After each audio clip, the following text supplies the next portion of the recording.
یاسین شریف کا نام تورات میں مہمہ تھا۔ وہ سورت کی انسان کے دنیا اور آخرت کے سب مسئلوں کو حل کرنے والی۔ حدیث پاک میں ہے من قرأها نہارا کفاہ ہم، جو سورہ یاسین کو دن کے شروع میں پڑھتا ہے اللہ اس کے پورے دن کی پریشانیوں میں اس کی مدد فرماتے ہیں، اس کے اٹکے کاموں کو آسان کر دیتے ہیں۔ ومن قرأها لیلا غفر ذنبہ، اور جو اس کو رات کے وقت پڑھتا ہے اللہ اس بندے کے گناہوں کو معاف فرما دیتے ہیں۔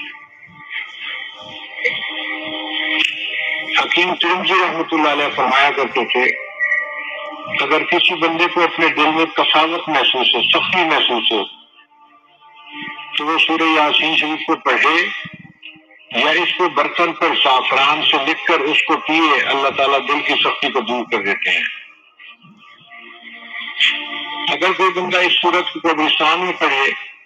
تو اللہ تعالیٰ وہاں کے جو موتا ہیں ان کے اوپر قبر کا عذاب معاف فرما دیتے ہیں۔ ابو ہریرہ فرماتے ہیں کہ اللہ تعالیٰ نے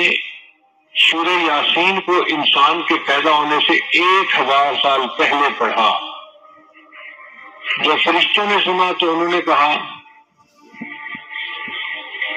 خوش نصیب ہیں وہ لوگ جن پر یہ سورت اتاری جائے گی، خوش نصیب ہوں گے وہ لوگ جن کے سینوں میں یہ سورت محفوظ ہوگی،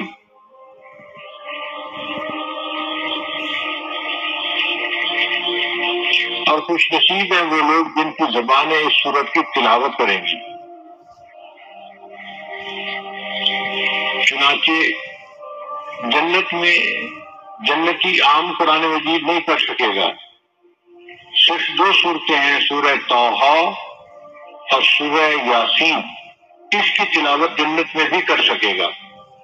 اور اللہ تعالیٰ کی جب ملاقات ہوگی تو اللہ تعالیٰ بھی سورہ یاسین کی تلاوت فرمائیں گے۔ اکرمہ رضی اللہ عنہ فرماتے ہیں کہ نبی علیہ الصلوۃ والسلام اس سورت کو پڑھنے کے بعد حرم میں تشریف لاتے تھے تو کافر ٹولیاں بنا کر بیٹھے ہوتے تھے اور بڑے بلند بانگ دعوے کر رہے ہوتے تھے، جو ہمارے بتوں کو برا کہتا ہے ہمیں اگر مل جائے تو ہم تو اسے نہیں چھوڑیں گے،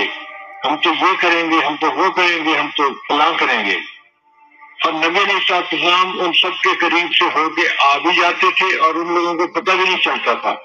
اللہ ان کو اندھا اور بہرا بنا دیتے تھے، نہ وہ بات سن سکتے تھے نہ وہ دیکھ سکتے تھے۔ حضرت علی جان فرمایا کرتے تھے کہ سورہ یاسین کے 10 فوائد ہیں، اگر کوئی بھوکا اس کو پڑھے اللہ اس کو بھوک دور کر دیتے ہیں، اگر پیاسا پڑھے اللہ اس کی پیاس کو دور کر دیتے ہیں، اگر کوئی بے لباس آدمی پڑھے اللہ اس کو لباس عطا فرما دیتے ہیں، اگر کوئی کنوارا اس سورت کو باقاعدگی سے پڑھے اللہ اس کے لیے شادی کا انتظام فرما دیتے ہیں۔